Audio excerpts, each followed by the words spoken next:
The dream felt so real. In it, I let out a moan as he sensually placed his hands on me, breaking our kiss. His electrifying touch sent waves of desire coursing through my veins. He lowered his head, and his kiss caressed the tender spot on my neck. I closed my eyes, hoping his affections would continue. His breath hungrily grazed my earlobe, sending shivers down my spine. But then, in a deep, chilling voice, he said, "Never." I gasped, and my eyes flung open. I was alone in the room. It had been 2 years since I married Adrian Miller, the future alpha of the Crystal Blood Pack. During our 2 years together, I had tried and failed to win his love many times over. He hadn't even marked me yet, despite that I was his wife. And as a werewolf, I couldn't help but want my alpha to mark me as his. He also hadn't been home in a long time, and I yearned for his touch. I heaved a sigh, sat slowly, and yawned. Then I looked at the clock, and my mouth dropped open. Shit, I'm going to be late. I hastily went to the bathroom to take a shower and get ready for my monthly checkup with Dr. Harold Reed at the Pack Hospital. After quickly putting myself together, I descended the stairs and headed to the main door, thinking about my marriage. I loved my husband dearly, despite that our marriage wasn't perfect. I always hoped that we could have a child too, and that maybe, with a child, Adrian would come home more often.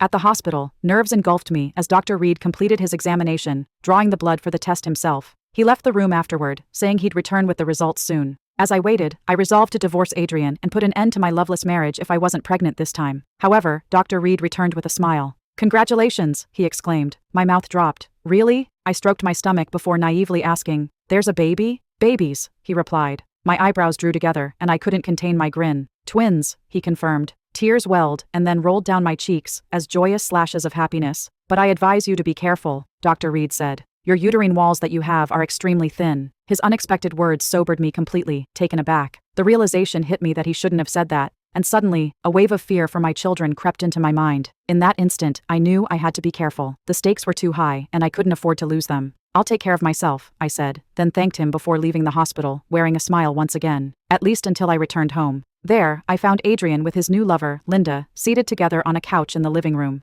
I stopped short, Linda as she was crying, and he was gently comforting her. Seeing him so gentle with her, I was consumed with hurt. I clenched my fists, trying to keep the tears at bay. Adrian's anger-filled eyes shifted to me. He yelled, "How dare you come back? How dare you bully Linda? What are you talking about?" His expression became more ferocious. "Oh please, you make me sick." Unable to bear further humiliation any longer, and not wanting to shed tears in front of another woman, I covered my mouth and scurried to my bedroom. There, I opened my nightstand drawer and pulled out the divorce agreement I'd had prepared a few months ago, after the first time Adrian had mistreated me for Linda. Back then, I had wanted to give our marriage a second chance. I had hoped I might get pregnant and that a child would help win his heart. But I'd been wrong to hope. With my thumb, I stroked the bold characters on the divorce agreement and whispered to myself, "He will never mark me as his mate. He will always humiliate me for his lover, which means he won't accept my babies either. I have no choice but to go through with it for the sake of my children." I wiped my tears